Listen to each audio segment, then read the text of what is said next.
সবার সাথে সম আচরণ করার জন্য আমরা প্রতিশ্রুত করি। আমরা এদেশের নাগরিক, এদেশের উন্নয়নে আমাদের অবদান রাখতে হবে। প্রত্যেকের তার অধিকার আছে।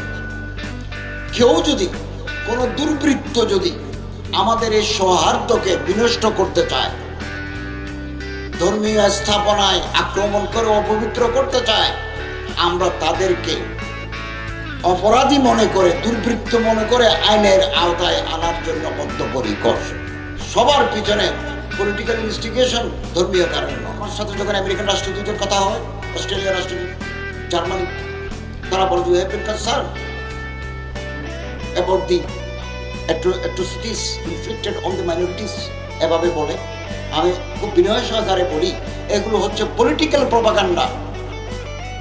আমাদের আশেপাশে আরো দেশ আছে, ওই দেশের দিকে তাকায়, ওই দেশের সংখ্যালঘুদের অবস্থা কিন্তু চোখ খুলে দেখো।